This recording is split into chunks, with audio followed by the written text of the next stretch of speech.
खूबसूरत बात जानते हैं, ये कभी भी कोई भी मोड़ ले लेती है। हाँ, कभी रास्ता साफ होता है और कभी गड्ढों से भरा, पर मोड़ चाहे जो भी ले, हमारा सफ़र और ये हसल कभी ख़त्म नहीं होती। इन रास्तों में कठिनाइयाँ बहुत सारी आती हैं, पर जो इन प्रॉब्लम से भिड़ जाए वही तो रियल लाइफ हीरो कहलाता है। और ये हीरो किसी बड़े पर्दे के सुपरस्टार की तरह नहीं होते, ये तो हम सब ऑर्डिनरी लोगों के बीच में ही होते हैं। लेकिन इनकी कहानी बिल्कुल भी ऑर्डिनरी नहीं होती। और जी टीवी की ये पहल है कि ऐसे अलबेले हीरोज़ की कहानी आप सब तक पहुँचे। जिस तरह जी टीवी और हम आप सभी के लिए अनोखी कहानियाँ लेकर आते हैं, उसी तरह इस खास सीरीज़ में आपको हर महीने एक रियल लाइफ हीरो की खास कहानी देखने मिलेगी। तो चलिए शुरू करते हैं एवरीडे हीरोज़ का फर्स्ट एपिसोड, हमारी पहली कहानी से। हम सभी को बचपन से एक ही बात सिखाई जाती है कि हर काम करने की सही उम्र होती है, वो चाहे पढ़ाई करना हो, काम करना हो या फिर रिटायरमेंट लेना हो। पर हमारी मेघना जी ऐसा बिल्कुल नहीं मानती। आज शेफ़ मेघना के चैनल को 5 लाख से भी ज़्यादा लोगों ने सब्सक्राइब किया है और वो एक यूट्यूबर होने के साथ साथ एक अमेजिंग मदर भी है। लेकिन अहमदाबाद में जन्मी मेघना को कुकिंग का कभी शौक नहीं था। आपकी तरह मैं भी हैरान थी कि जिस इंसान को कभी किचन में जाना पसंद नहीं था, वो आज इतनी बड़ी शेफ कैसे बन गई। तो चलिए जानते हैं उनकी ऑर्डिनरी से लेके एक्स्ट्रा ऑर्डिनरी तक की कहानी खुद मेघना जी से। नमस्ते मेघना जी। नमस्ते। सबसे पहले तो बहुत बहुत धन्यवाद, आपने हमें अपना टाइम दिया। मुझे बुलाने के लिए आपका बहुत बहुत धन्यवाद। तो मेघना जी, मेरा सबसे पहला सवाल आपसे ये है कि क्या आप अपने ऑर्डिनरी दिनों के बारे में बताएंगी जब आप शेफ नहीं थी? अरे बाप रे, बहुत पुराने दिनों की बात है। जैसे कि मैं अपने हर इंटरव्यू में कहती हूँ कि मैं बैंकर टर्न बेकर हूँ। तो जब मैं इस फील्ड में नहीं थी, कुकिंग फील्ड में, उससे पहले मैं बैंकिंग सेक्टर में जॉब करती थी। घर की हालात कुछ अच्छे नहीं थे, तो just to support my family मैंने पढ़ाई के साथ साथ ही काम करना शुरू कर दिया था। जैसे कि कॉलेज मॉर्निंग होती थी तो इवनिंग का कुछ छोटा मोटा सा जॉब ले लेती थी मैं, ताकि घर में जो भी था कि 800-1000 जितने भी रुपए आप कंट्रीब्यूट कर पाए।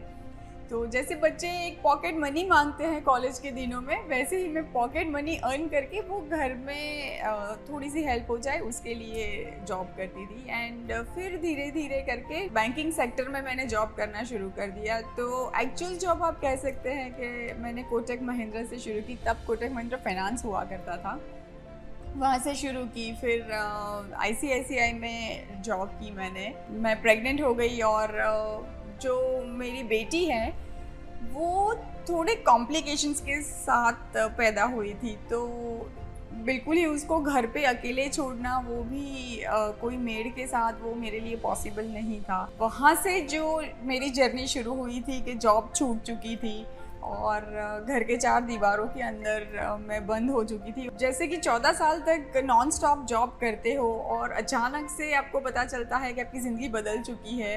ना कि सिर्फ जॉब आप छोड़ चुके हैं, बल्कि एक छोटे से बच्चे की जिम्मेदारी भी आपके ऊपर आ चुकी है। तो इट वाज मतलब वो चेंज तो था, पर वो इतना ड्रास्टिक चेंज था कि मेरे लिए वो कोप अप करना भी बड़ा मुश्किल हो रहा था कि जॉब चली गई, अब छोटा बच्चा है, उसको कैसे हैंडल करें। तो वहाँ से जो घर पे रहने की शुरुआत हुई थी, बस आई थिंक कुकिंग वहीं से ही शुरू की थी मैंने, क्योंकि मेरे पास और कोई ऑप्शन ही नहीं था।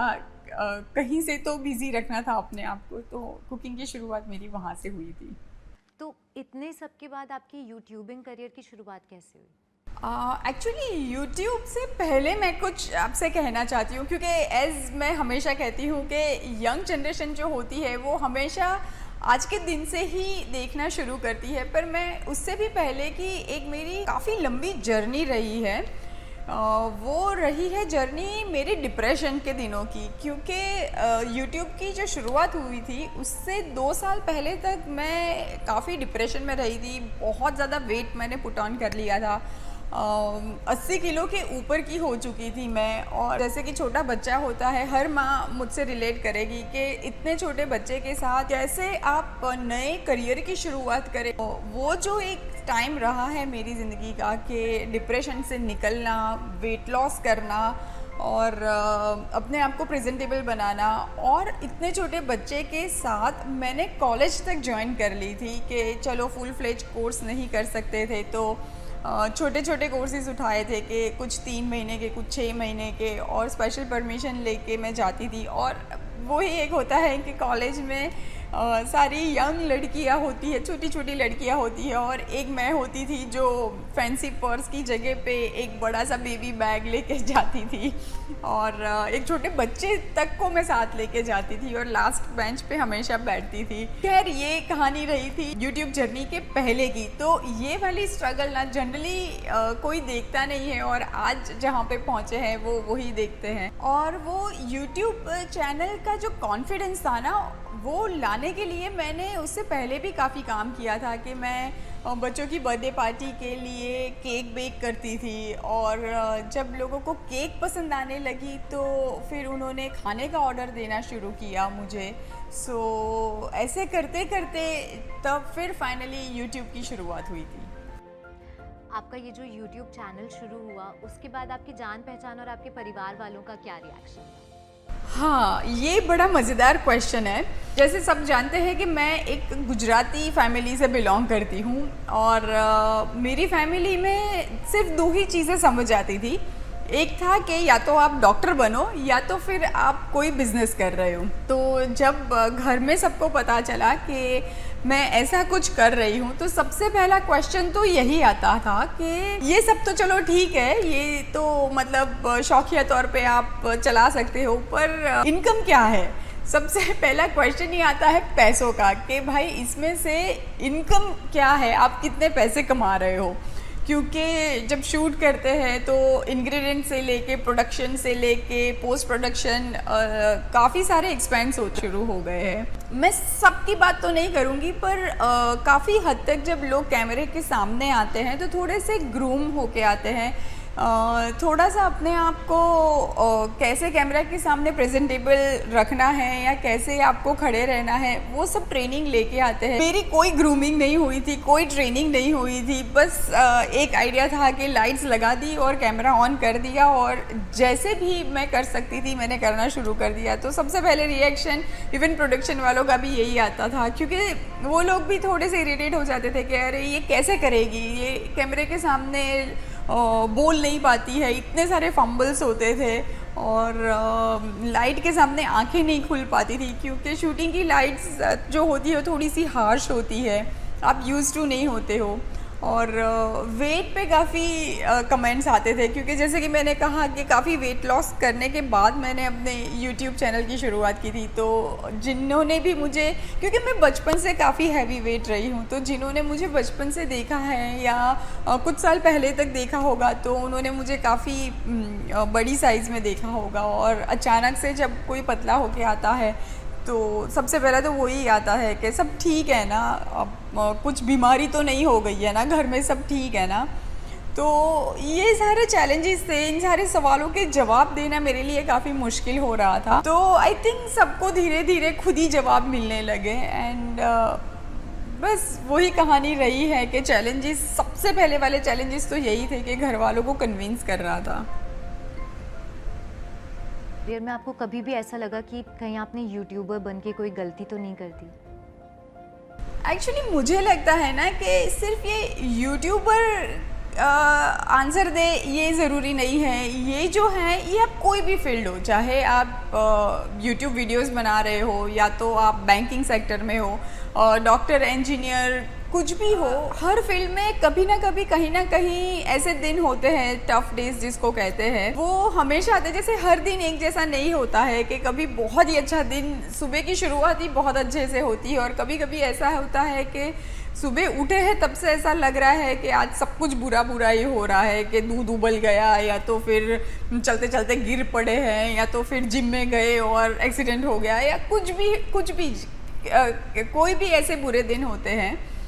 तो हर करियर में कहीं ना कहीं सबको लगता होगा कि मैंने क्यों ये चूज़ कर लिया, उससे अच्छा था कि मैं वो पाथ चूज़ करती, या तो फिर वो सेफ जगह में रहती जहाँ पे मैं ऑलरेडी थी। तो डेफिनेटली वो दिन आते हैं, पर मुझे लगता है कि जो हर दिन एक लर्निंग प्रोसेस होती है वो आपको ऐसा फील करवाती है कि आप ज़िंदा हो, जैसे कि लर्निंग कभी रुकना नहीं चाहिए। तो मुझे ऐसा लगता है कि ये जो मेरी जर्नी है उसमें हर रोज़ मैं हर एक दिन कुछ नया सीख रही हूँ।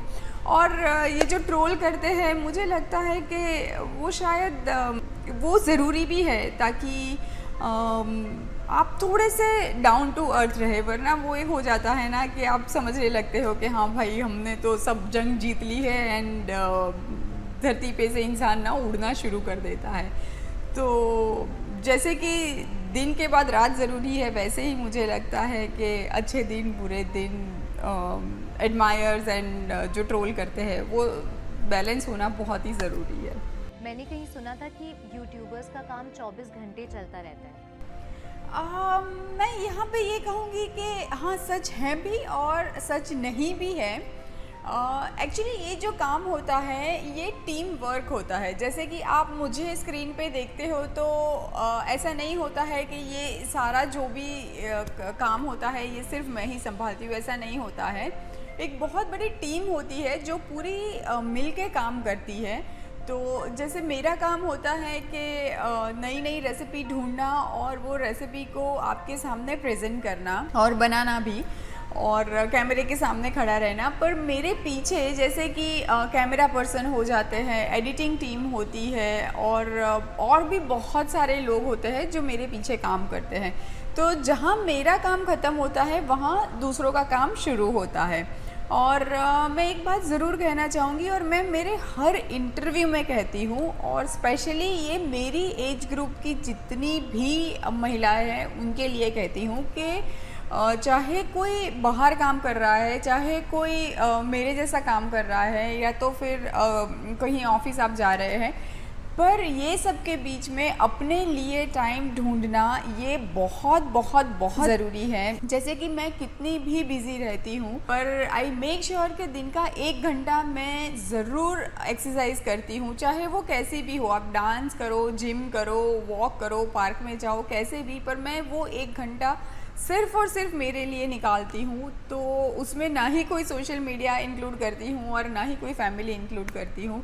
तो हाँ, ये सच बात है कि 24 घंटे काम तो चलता ही रहता है, पर कहीं ना कहीं बीच में आपको अपने लिए भी टाइम निकालना होता है। और मैं फैमिली के लिए भी टाइम निकालती ही रहती हूँ। जैसे वीकेंड में कभी मैं ब्रेक ले लेती हूँ, संडे जनरली ऐसा कुछ होता है कि बहुत इमरजेंसी है तो ही मैं काम करती हूँ। 800 से भी ज़्यादा वीडियोस बनाने के बाद आप अपने अगले वीडियो का सब्जेक्ट कैसे डिसाइड करती हैं? इसमें जब भी मैं वीडियो बनाती हूँ, सबसे पहला जो मैं एक चीज़ दिमाग में रखती हूँ वो है कि जो भी हम बना रहे हैं वो अफोर्डेबल होना चाहिए एंड अवेलेबल भी होना चाहिए। जैसे कि मैं क्लासेस भी काफ़ी लेती हूँ, तो जब क्लासेस लेते हैं तो मैं आई जस्ट मेक श्योर कि मैं ऑथेंटिक चीज़ें हो सके उतनी ऑथेंटिक चीज़ें सिखाऊं। जैसे कि टेरामिसू है, तो मैंने अभी बीच में ही टेरामिसू के क्लास किए थे, तो I try and make sure कि मैं ऑथेंटिक वाला सिखाऊं, जो भी हमारे आसपास चीज़ें अवेलेबल होती है। और कहीं पे ऐसा होता है कि मैंने जैसे जुगाड़ू टेरामिसू भी बनाया हुआ है, तो वो हमने रस्क से बनाया है और जो नॉर्मल चीज़ जो अवेलेबल है उससे बनाया होता है। तो पहली बात तो यही होती है कि अवेलेबिलिटी और अफोर्डेबिलिटी बहुत ज़्यादा ज़रूरी है। बाकी तो मैं आपको ये बता दूं कि मेरे व्यूअर्स ही ना इतना मुझसे प्यार करते हैं कि वो ही फरमाइश करते रहते हैं कि मेघना जी कभी ये दिखा दीजिए या कभी ये दिखा दीजिए, हमें ये बनाना है। तो मैं कभी कभी उनकी डिमांड के हिसाब से भी प्लान कर लेती हूँ। हमारे इंटरनेट पे प्यार के साथ साथ हेट कमेंट्स की भी कभी कोई कमी नहीं होती है, तो आप हमें ये बताइए कि आप ये नेगेटिव कमेंट्स को कैसे हैंडल करती हैं, कैसे फेस करती हैं? जब शुरुआत की थी मैंने तब वो बहुत ही ज़्यादा चुभता था या बहुत ही ज़्यादा मैं दिल पे ले लेती थी और मुझे लगता था कि कोई ऐसे कैसे बोल सकता है, या तो फिर मुझे ये हाउ डेयर ही इज़ और शी इज़ कि मुझे ऐसे उसने बोल दिया, तो तब काफ़ी चुभता था। पर जैसे टाइम बीतता जाता है वैसे हर कोई मैच्योर भी होता जाता है, आप थोड़ा सा डील करना सीख लेते हो ये सब चीज़ों से।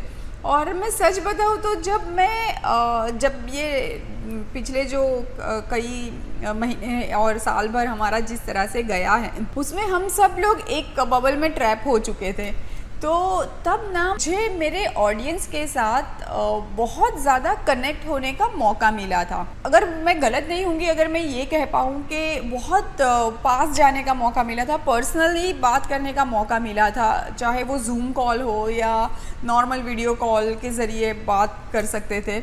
तो तब जाके ऐसा लगता है कि जो हेट कमेंट्स लिखते भी है जनरली ऐसा नहीं होता है मोस्ट ऑफ द टाइम कि they really hate you, it just that के उनकी लाइफ में बहुत सारी परेशानियां हैं, या तो फिर कभी ऐसा होता है कि वो खुद से ही खुश नहीं होते हैं और कहीं पे देखा जाता है कि अपनी लाइफ में वो बहुत ही ज़्यादा डिस्टर्ब होते हैं या बहुत सारे फेलियर से गुजर चुके होते हैं, तो कहीं ना कहीं वो इतनी नेगेटिविटी अपने अंदर भर लेते हैं तो कहीं ना कहीं वो बाहर निकल आता है। तो ज़्यादातर 80% लोगों में तो मैंने हेट कमेंट्स में यही पाया है कि उनकी लाइफ में बहुत सारी कुछ मुश्किल है, तो वो वेंट आउट करने के लिए कोई प्लेटफॉर्म नहीं मिला था, तो ये प्लेटफॉर्म पे वेंट आउट हो गया। तो जब पर्सनली उनसे प्यार से बात करते हैं, चाहे वो हेट कमेंट हो, जवाब प्यार से देते हैं तो सामने वाला प्यार ही देता है। आपके हिसाब से आपके इतने बड़े करियर में आपका सबसे प्राउड मोमेंट कौन सा था?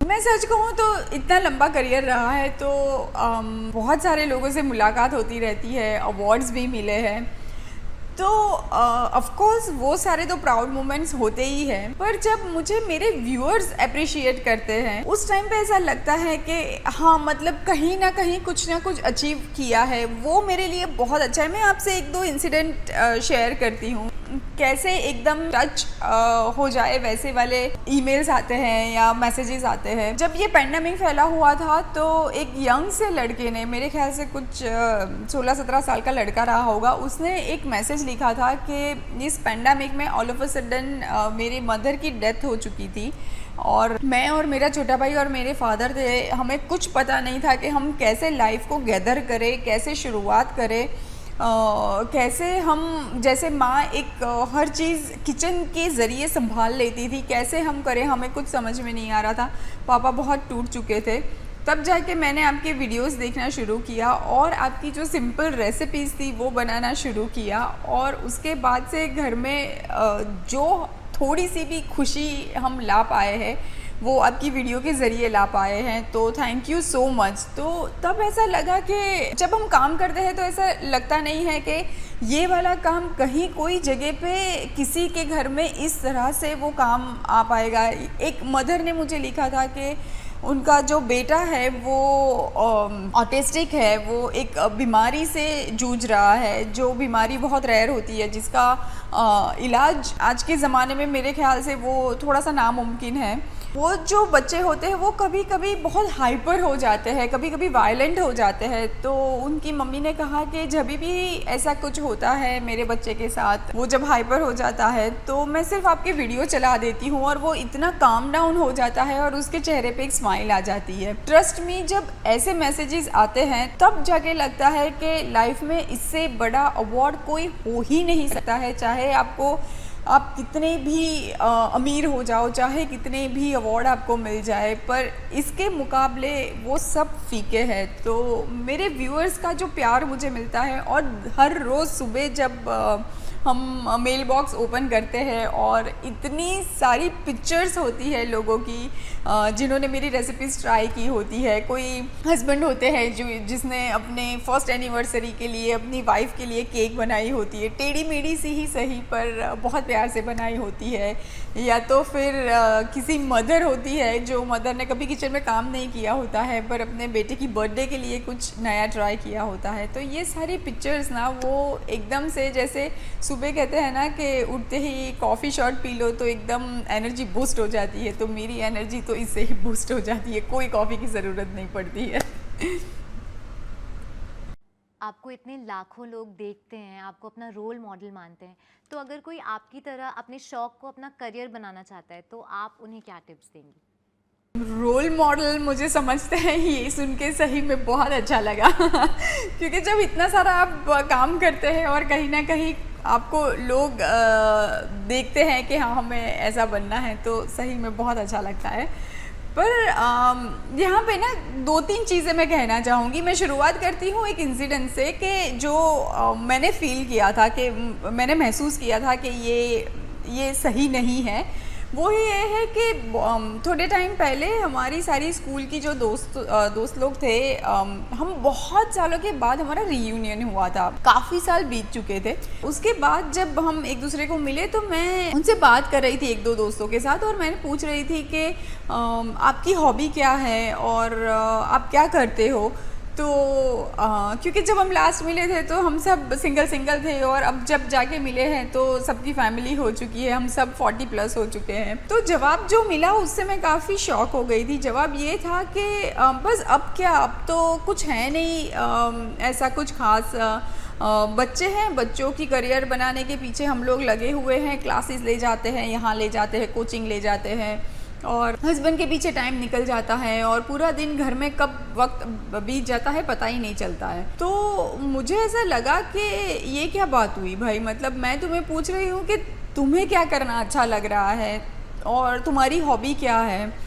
मैं समझ सकती हूँ कि सबके बच्चे हो चुके हैं, हस्बैंड है, घर है, तो ये सब तो रेगुलर ड्यूटीज़ करनी ही करनी होती है हमें, पर बेसिकली तुम्हें पसंद क्या है। तो ये जब पूछा तो कम से कम 2-3 मिनट का साइलेंस आ गया था कि ये एज तक पहुँचते पहुँचते उनको खुद को ये तक पता नहीं था कि उनको क्या पसंद है और उनको क्या करना है। तो मेरा कहने का मतलब ये है कि सबसे पहले तो आप अपना जो शौक़ है, जो पैशन है, उनको पहचाने कि आपका ये पैशन है, और ये पैशन के ज़रिए आप बहुत ही ज़्यादा वंडरफुल, मतलब बहुत ही खूबसूरत कोई चीज़ कर सकते हैं। और दूसरा एक वही आता है कि ये शौकिया तौर पे मत शुरू कीजिए कि चलो आज शौक़ चढ़ा है, आज कर लेते हैं और कल का देख लेंगे, करेंगे तो करेंगे। ये बहुत गलत है। अगर आप कोई चीज़ को परस्यू करना चाहते हैं तो उसमें आपका 100% नहीं, मैं कहूँगी 150% दीजिए। नेवर गिव अप वाला एटीट्यूड होना चाहिए। मेरा आखिरी सवाल आपसे कि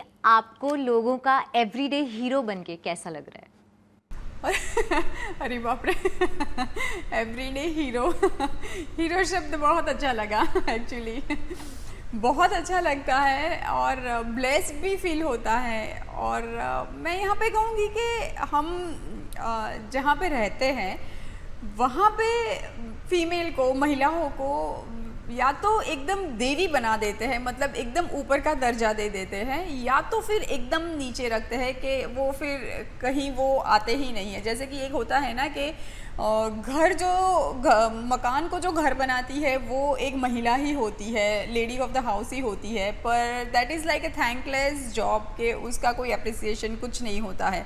तो या तो एकदम वहाँ पे बिठा देंगे या तो फिर एकदम मंदिर में आपको सजा देंगे, कहीं बीच का रास्ता ना हमने सीखा ही नहीं है। तो इस मेंटालिटी वाले जिस जगह से हम बिलोंग करते हैं या हम रहते हैं, वहाँ पे एक महिला का करियर ग्रोथ होना, और उस जगह पे जो कि मेल डोमिनेटेड है, मतलब जो एक पुरुष प्रधान कहते हैं ना, क्योंकि हर जगह क्या होता है कि आप किसी से बात करो तो जवाब में यही आता है कि हाँ चलो माँ है और बेटी है, बहू है, घर पे खाना तो बना लेती है, पर हमें स्पेशल खाना तो होटल का ही होता है। मतलब कि हम होटल का खाना कितना अप्रिशिएट करके खाते हैं जब खाना खाने जाते हैं। तो तो वही अप्रिशिएशन हमें कभी घर पे नहीं मिलता है कि हम तो आपको रोज़ खिला रहे हैं, वहाँ नहीं मिलता है। पर होटल का खाना होता है और ऊपर से ये भी कहा जाता है कि हर बड़ी होटल के शेफ़ जो है वो मर्दी होते हैं। तो मैं यहाँ पे ये कहना चाहूँगी कि इस सोच की जो हमारी कम्युनिटी है वहाँ पे एक रास्ता बनाना और वो रास्ते पे इस मकाम तक आना वो काफ़ी मुश्किल रहता है। और यहाँ तक आने के बाद अगर आप कहते हैं कि हीरो हैं तो सही में बहुत अच्छा लगता है, क्योंकि बहुत मुश्किल पाथ था। और चाहे वो खाना बनाने से लेके कैमरा के सामने खड़ा रहने से लेके ये पाथ चूज़ करना भी एक कितनी बड़ी मुश्किलात थी, जो इन सब में से पार होने के बाद और इस मेंटालिटी को चेंज करने के बाद अगर कोई कहता है कि हीरो है तो सही में बहुत ही अच्छा लग रहा है। और दूसरा वो भी एक मैं बात कहूँगी कि सारा क्रेडिट एज एन हीरो मैं नहीं लेना चाहूँगी, क्योंकि मैंने कहा है कि ये सिंगल पर्सन जॉब नहीं है। और अगर घर में एक मर्द होता है, और चलो सेलिब्रिटी की ही बात ले ले, चाहे वो हीरो है और वो घर में हीरो हैं तो, या मतलब बॉलीवुड से हैं या सोशल मीडिया के हीरो हैं, तो उनके पीछे कई हाथ होते हैं। जो भी कोई ऊपर उठता है वो ऐसे हवा में कभी ऊपर नहीं उठता है, उनके पीछे उनके नीचे 4 हाथ ज़रूर होते हैं, तब जाके वो नॉर्मल लोगों से एक स्टेप ऊपर उठते हैं। तो वो हाथों को आप निगलेक्ट नहीं कर सकते हैं। और वो जो हाथ मेरे केस में जो थे वो मेरी फैमिली थी, तो मैं थोड़ा सा क्रेडिट उनको भी देना चाहूँगी कि अगर वो नहीं होते तो आज मेघना यहाँ पे भी ना होती। थैंक यू सो मच मेघना जी, हमसे इतनी ढेर सारी बातें करके मुझे बहुत खुशी हुई आपसे बात करके आज। आपका और जी कुटुंब का भी बहुत बहुत धन्यवाद मेरी कहानी लाखों लोगों तक पहुंचाने के लिए, और इतनी सारी स्ट्रॉन्ग महिलाओं की कहानी पे इतने अमेजिंग शोज़ बनाने के लिए। Thank you so much. और मुझे भरोसा है कि आपका ये जो वीडियो है, ये जो एवरीडे हीरोज़ का वीडियो है, ये जितने भी लोग देख रहे होंगे वो आपसे ज़रूर इंस्पायर होंगे। Thank you so much. मेघना जी की ऑर्डिनरी से लेके एक्स्ट्रा ऑर्डिनरी तक की कहानी सुनने के बाद मैं एक बात तो दावे से कह सकती हूँ कि सपने पूरे करने की कोई उम्र नहीं होती। इसीलिए मैं और पूरा जी कुटुंब हमारी हीरो शेफ़ मेघना को करते हैं सलाम। मेघना जी की एक्स्ट्रा ऑर्डिनरी कहानी हम सभी के लिए एक प्रेरणा है, और उन्होंने ये प्रूव किया है कि इतिहास लिखने के लिए उम्र या क्वालिफ़िकेशन की ज़रूरत नहीं। और मेघना जी की तरह हम और भी ऑर्डिनरी से लेके एक्स्ट्रा ऑर्डिनरी तक की कहानियाँ लाते रहेंगे आपके पास। और अगर आपके पास है ऐसी कोई कहानी तो हमें कमेंट्स में बताइए, और हमारे साथ देखते रहिए जी टीवी। जी टीवी, आज लिखेंगे कल।